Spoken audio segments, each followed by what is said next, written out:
Hello बच्चों, मैं स्मिता बिजलवान स्वागत करती हूँ आपका आईसीटी वर्चुअल क्लासरूम में। आशा करती हूँ आप सभी स्वस्थ होंगे और अच्छे से अपनी पढ़ाई कर रहे होंगे। बच्चों, आज हम पढ़ने जा रहे हैं क्लास 11 की केमिस्ट्री। और क्लास 11 केमिस्ट्री में हमारा चैप्टर चल रहा था स्ट्रक्चर ऑफ एटम। तो यहाँ पर हम एटम के स्ट्रक्चर के बारे में पढ़ रहे थे। लास्ट लेक्चर में हम रदरफोर्ड मॉडल हमने कंप्लीट कर लिया था। इसके ये जो रदरफोर्ड का मॉडल है ये फेल क्यों हुआ, इसके क्या लिमिटेशंस थे, उनके बारे में हमने बात की थी। ठीक है, कि जैसे ये एक्सप्लेन नहीं कर पाए, इन्होंने कहा कि इलेक्ट्रॉन्स क्या करते हैं, एनर्जी रेडिएट करते हैं, एक सर्कुलर ऑर्बिट में घूमते हैं वो तो ठीक है, लेकिन इलेक्ट्रॉन क्या करते हैं, एनर्जी रेडिएट करते हैं। ठीक है, जबकि अगर वो एनर्जी रेडिएट करते हैं तो धीरे धीरे धीरे धीरे एक टाइम ऐसा आएगा कि वो न्यूक्लियस पर फॉल कर जाएंगे, जिस वजह से एटम हाईली अनस्टेबल हो जाएगा, जो कि इस फैक्ट से बिल्कुल अलग है कि एटम स्टेबल होते हैं। इस वजह से ये मॉडल क्या हो गया, फेल हो गया। एक और इसका ड्रॉबैक है कि ये एटॉमिक स्पेक्ट्रा को या हम कहें हाइड्रोजन स्पेक्ट्रा को एक्सप्लेन नहीं कर पाए, उसके नेचर के बारे में नहीं बता पाए। क्लियर है? तो ये कुछ ड्रॉबैक्स थे जो हमने अपने लास्ट लेक्चर में रदरफोर्ड मॉडल के बारे में पढ़े थे, उसके फेलियर के बारे में पढ़े थे। अब ये सारी बातें सही हो जाती हैं आगे चलकर बोर्स मॉडल में, जिसको हम बाद में डिस्कस करेंगे। फिलहाल हमें कुछ और टॉपिक्स पढ़ने हैं, तो जैसे कि आइसोटोप्स क्या है, आइसोबार्स क्या है, एटॉमिक नंबर क्या है, मास नंबर क्या है, ये भी हमने डिस्कस कर लिया था अपने लास्ट लेक्चर में। क्लियर है? चलिए, तो अब हमें बच्चों पढ़ना है इलेक्ट्रोमैग्नेटिक रेडिएशन के बारे में। चलो, फिलहाल आप एक बार देख लीजिए जो भी हमने अपने लास्ट लेक्चर में टॉपिक कवर कर लिए थे। चलिए, तो लास्ट लेक्चर में आइसोटोप्स और उन्हें कुछ यूजेस हमने देख लिए थे, एप्लीकेशन क्या है वो देख ली थी। आइसोबार्स देख लिए थे, आइसोबार्स क्या होते हैं, इनके एग्जाम्पल क्या है, आइसोटोप आइसोबार में डिफरेंस क्या है, कैसे डिस्टिंग्विश करेंगे, ये भी देख लिया था। ठीक है, एक बार आप इसे देखिए, फिर टॉपिक स्टार्ट करते हैं आज का। चलिए, अब बात करते हैं EMR के बारे में।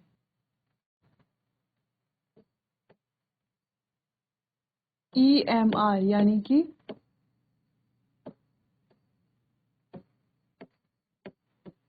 Electromagnetic radiation.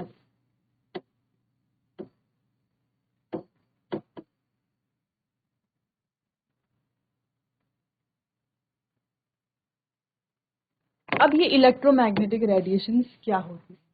ये इलेक्ट्रोमैग्नेटिक क्या होती है, एक तरह की रेडिएशंस होती हैं, वेव्स होती हैं। ठीक है, वेव्स कह सकते हैं, रेडिएशंस कहते हैं। तो एक प्रकार की रेडिएशंस होती हैं जिनको कोई मीडियम की जरूरत नहीं पड़ती ट्रैवल करने की। आप जानते हो वेव्स जो है इस तरीके से ट्रैवल करती हैं। ठीक है, इनको कोई मीडियम नहीं चाहिए होता ट्रैवल करने के लिए। तो आप एक पॉइंट लिख सकते हो, no need of no need of medium to travel. तो इनको ट्रैवल के लिए किसी मीडियम की आवश्यकता नहीं है। अब आप जानते हैं कि जो ये हमारे वेव्स होते हैं ये ट्रैवल करते हैं क्रिस्ट और ट्रफ की फॉर्म में। जैसे कि आपने देखा है इस तरीके से वेव्स क्या करती हैं, ट्रैवल करती हैं। तो ये होते हैं क्रिस्ट और ये होते हैं ट्रफ। ठीक है, तो क्रिस्ट और ट्रफ की फॉर्म में वेव ट्रैवल करते हैं। ठीक है, तो हम यहाँ पर देखेंगे, मान लेते हैं ये हमारे पास है वाई एक्सिस और ये है एक्स एक्सिस, ये क्या होगा हमारा जेड एक्सिस। ठीक है, तीनों एक्सिस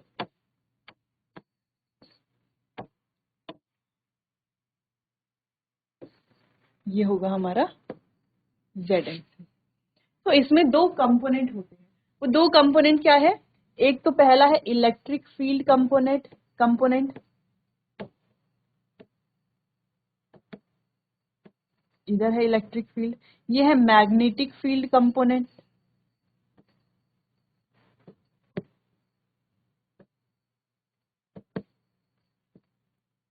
और और ये तो क्या है हमारा, जिधर वेव ट्रेवल करती है, डायरेक्शन ऑफ प्रोपोगेशन जिसे कहा जाता है। हम यहाँ पर लिख सकते हैं डायरेक्शन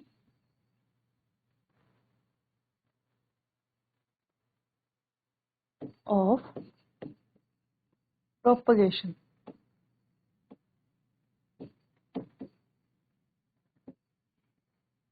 ये क्या है, डायरेक्शन ऑफ प्रोपोगेशन।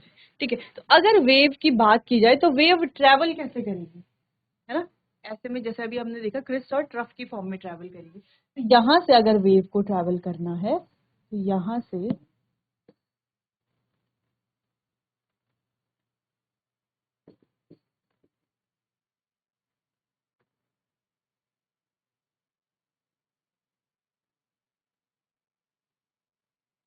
कुछ इस तरीके से ट्रेवल करेगी।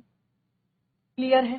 ठीक है, अगर हम बात कर रहे हैं एक्स एक्सिस में, है ना, तो एक्स एक्सिस में कैसे ट्रेवल कर रही है, इस तरीके से। मान लीजिए ये क्या है, हमारा एक्स एक्सिस है और ऐसे में ये ट्रेवल कर रही है। ठीक है, वाई एक्सिस और एक्स एक्सिस के अलाउंग इस तरीके से, देखो इस तरीके से, ध्यान दो इस तरीके से। क्लियर है? ठीक है, अब बात करते हैं जेड एक्सिस में। तो जेड एक्सिस के अलाउंग ये जो ट्रेवल कर रही है वो कुछ इस तरीके से कर रही है।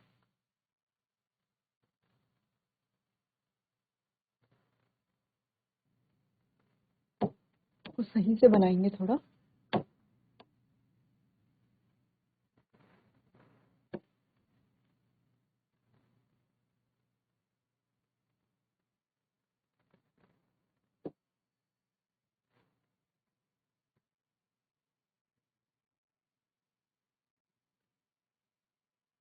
ठीक है, तो ये कुछ इस तरीके से ट्रेवल कर रही है।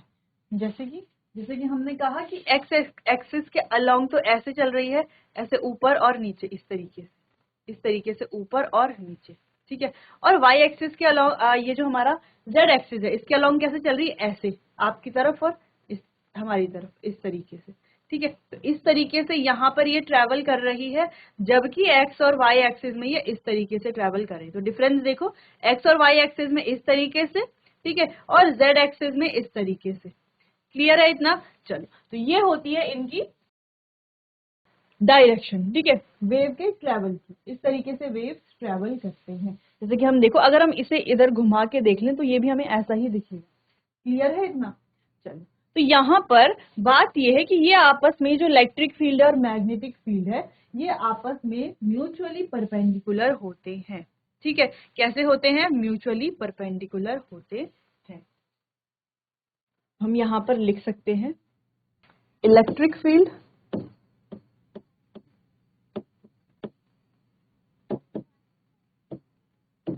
Comma magnetic field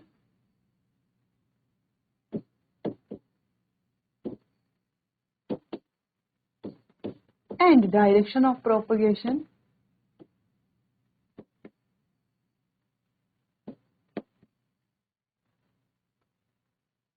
and direction of propagation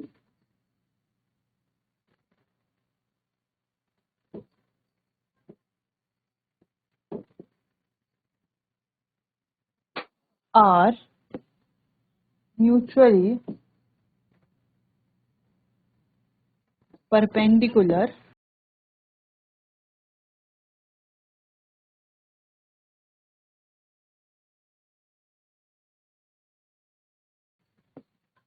to each other।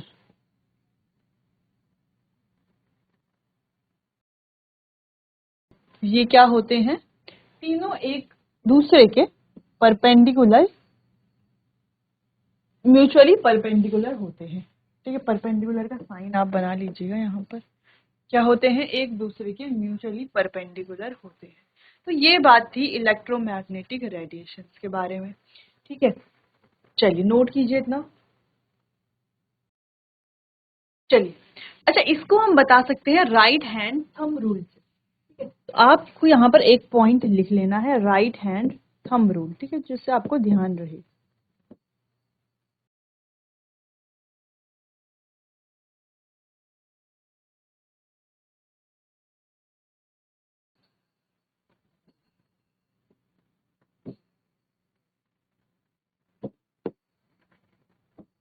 चलो, तो देखो राइट हैंड थंब रूल कैसा है, कुछ इस तरीके से, ठीक है, जैसे कि आपको ये दिख रहा है।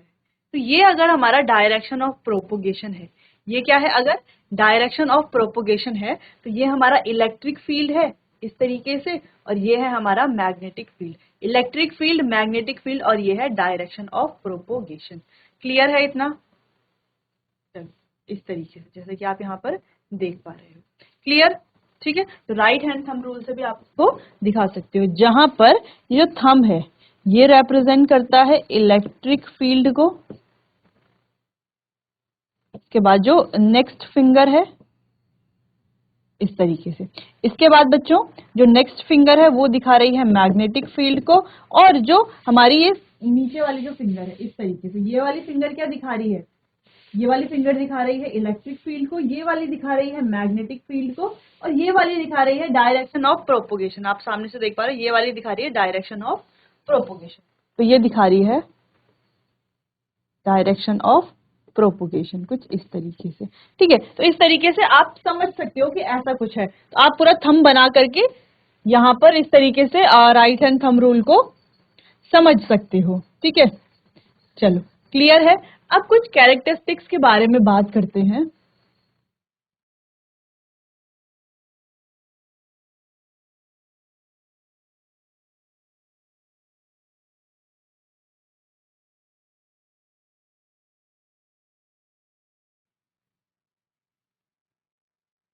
Electromagnetic radiation. चलो अब बात करते हैं कैरेक्टरिस्टिक्स की।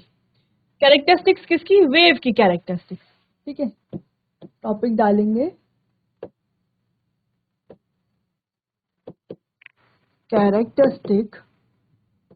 Characteristics of wave.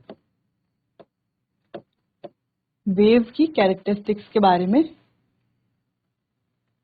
बात करें।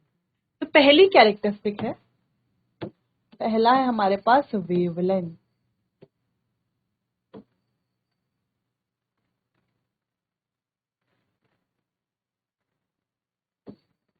जिसको डिनोट करते हैं हम लैम्डा से। वेवलेंथ को डिनोट किया जाता है लैम्डा से। अब वेवलेंथ है क्या? देखो, दो वेवलेंथ का मतलब है डिस्टेंस। ठीक है, कौन से डिस्टेंस? दो कंसेक्यूटिव क्रिस्ट की या ट्रफ के बीच की जो डिस्टेंस है उसी को हम क्या कहेंगे? वेवलेंथ कहेंगे। क्लियर है? चलो अच्छा, वेवलेंथ की यूनिट क्या होगी? मीटर होगी। चलो तो यहां पर देखते हैं।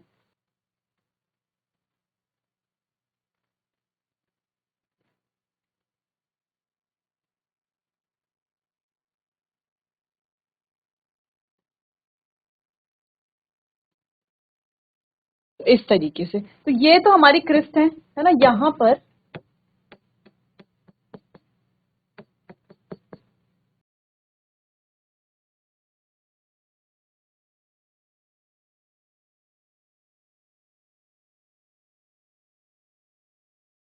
तो ये दो जो क्रिस्ट हैं इनके बीच की ये जो डिस्टेंस है यहाँ से यहाँ तक, इसको कहेंगे हम वेवलेंथ।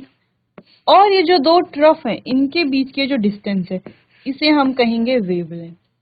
ठीक है, अगर हम इसको डिफाइन करें तो डिफाइन कर पाएंगे कैसे? The consecutive distance between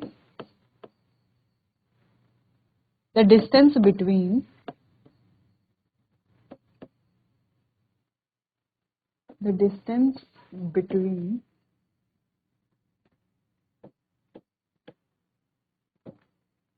two consecutive crest or trough is known as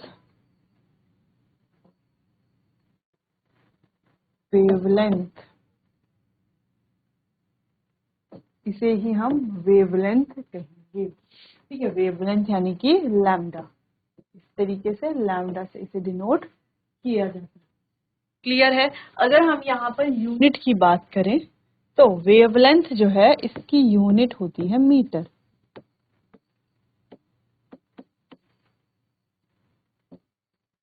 ठीक है, मीटर। चलो अच्छा, यहाँ पर कुछ और भी हैं जो आपको देखना है, जैसे कि 1 एंगस्ट्रॉन। 1 एंगस्ट्रॉन कितना होता है, या 1 नैनोमीटर कितना होता है, या 1 पिकोमीटर कितना होता है, या 1 फेम्टोमीटर कितना होता है। ये कुछ आपको पता होने चाहिए इनके बारे में। यहाँ से कई बार डायरेक्टली क्वेश्चन आ जाता है, बहुत बार 1 पिकोमीटर 1 एंगस्ट्रॉन में क्वेश्चन पूछा गया है, ठीक है। तो यहाँ पर आपको लिखना है 1 एंगस्ट्रॉन कितना होता है, 10⁻⁻10 मीटर। 1 नैनोमीटर होता है 10⁻⁻9 मीटर। 1 पिकोमीटर होता है 10⁻⁻12 मीटर। क्लियर है इतना, 10⁻।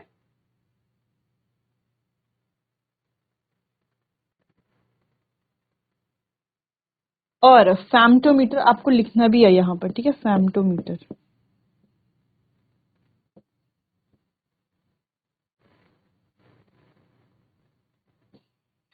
(10⁻⁻15 मीटर। और पीएम क्या है, पिकोमीटर।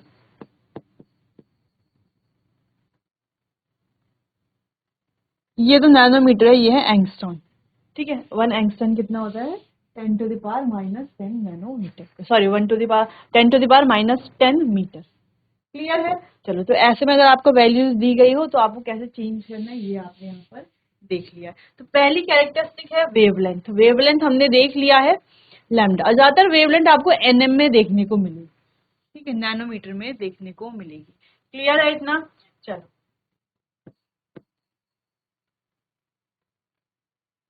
नैनोमीटर लिख लो यहाँ पर, ठीक है। तो समझ गए आप, दो कॉन्जिक्यूटिव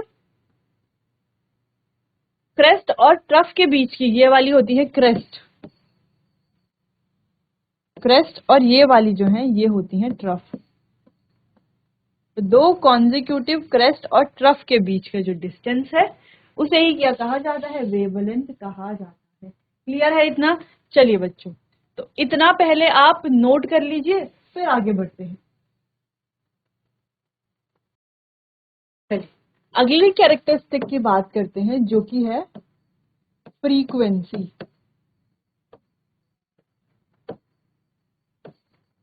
फ्रीक्वेंसी है ना, इसे डिनोट करते हैं न्यू से। अच्छा, वी ये होता है, वी नहीं, ये थोड़ा ऐसे मुड़ा हुआ होता है, न्यू, ठीक है, ऐसे कुछ इस तरीके से आपने देखा होगा, इस तरीके से न्यू बना हुआ, ठीक है। तो इसको डिनोट किया जाता है न्यू से। न्यू आप कह सकते हैं इसे, ठीक है, तो न्यू। अब फ्रीक्वेंसी का मतलब क्या है। फ्रीक्वेंसी का मतलब है कि एक सेकंड में, यानी कि पर सेकंड में कितना जो वेव्स हैं वो ट्रेवल कर रही हैं। जैसे हम कहें पंखा अगर चल रहा है तो एक सेकंड में जो पंखा है, फैन है, वो कितनी बार रोटेट हो रहा है, वो उसकी फ्रीक्वेंसी हो जाएगी, है ना। जैसे हम कह रहे हैं कि पंखा रोटेट कर रहा है, हम कहेंगे इसकी फ्रीक्वेंसी क्या है। तो फ्रीक्वेंसी कैसे निकालेंगे कि एक सेकंड में वो जो फैन है वो कितना रोटेट कर रहा है, कितने रोटेशन वो काट रहा है, कितने रोटेशन वो बना रहा है, ठीक है। इसके अलावा अगर हम कहें कि हमें रेन यानी कि बारिश की फ्रीक्वेंसी निकालनी है, तो हमें देखना है कि एक सेकंड में कितनी बूंदें नीचे गिरती हैं, है ना, एक सेकंड में कितनी बारिश हो रही है, कितनी बूंदें नीचे गिरती हैं, उसे ही फ्रीक्वेंसी कहा जाता है। तो सिंपल फ्रीक्वेंसी आप समझ गए हैं। तो इसको हम लिख सकते हैं नंबर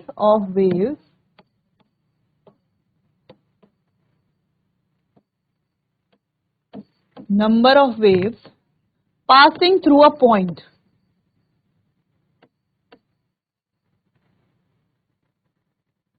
यानी कि एक सेकंड में कितनी वेव्स पास हो रही हैं वो उसकी फ्रीक्वेंसी हो जाएगी, एक सेकंड की बात है, ठीक है। इसलिए हम फ्रीक्वेंसी की अगर यूनिट की बात करें तो वो भी क्या होती है, पर सेकंड होती है, ठीक है। Number of wave passing from a point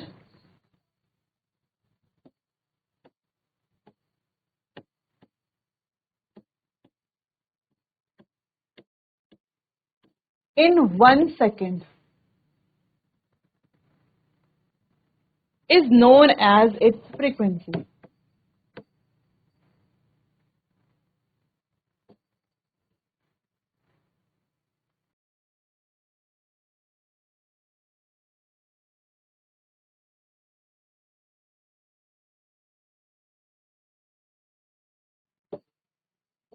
जिसको हम कहते हैं न्यू।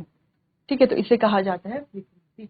अगर इसकी यूनिट की बात करते हैं तो फ्रीक्वेंसी की यूनिट है बच्चों, जो कि हमने अभी कहा, देखो 1 सेकंड है ना, पर सेकंड की बात हो रही है, तो सेकंड इनवर्स या हम कह सकते हैं हर्ट्ज। ठीक है, हर्ट्ज। क्लियर? चलो, अच्छा कुछ यहाँ पर भी हैं, जैसे 1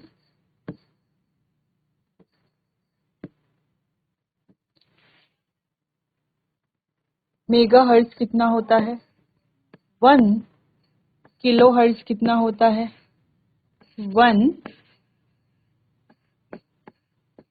मिली हर्ट्ज कितना होता है, और 1 माइक्रो हर्ट्ज कितना होता है। ठीक है, तो यहाँ पर आप ध्यान रखेंगे, ये है मिली हर्ट्ज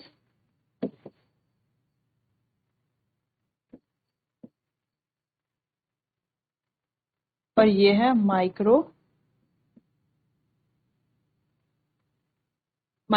हर्ट्ज। ठीक है, तो यहाँ पर देखें तो 1 मेगा हर्ट्ज होता है 10 टू द पावर,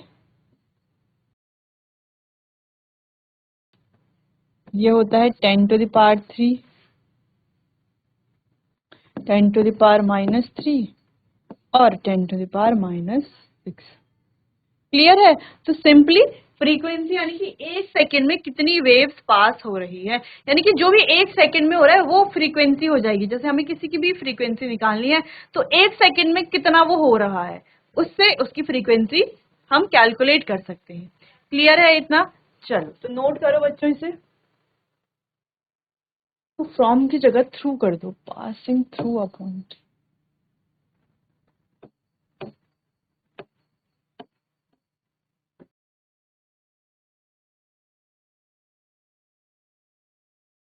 चलिए, अब बात करते हैं अगली कैरेक्टरिस्टिक्स, जो कि है speed of wave.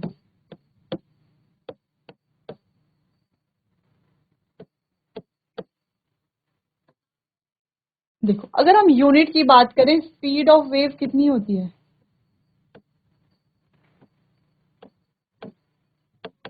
Metre second inverse. ठीक है, अब आपको पता है फ्रीक्वेंसी और लैम्डा, इनकी दोनों की यूनिट क्या है, लैम्डा की यूनिट है मीटर, यानी कि वेवलेंथ की यूनिट क्या है, मीटर, और फ्रीक्वेंसी की यूनिट है सेकेंड इनवर्स। तो क्या हम स्पीड ऑफ वेव को v लिख सकते हैं? बिल्कुल लिख सकते हैं। m को हम लैम्डा लिख सकते हैं और s इनवर्स को हम फ्रीक्वेंसी लिख सकते हैं। बिल्कुल लिख सकते हैं। तो ये यहाँ से ये फॉर्मूला आ जाता है। v क्या हो गया, वेलोसिटी ऑफ वेव, वेव की स्पीड सिंपली।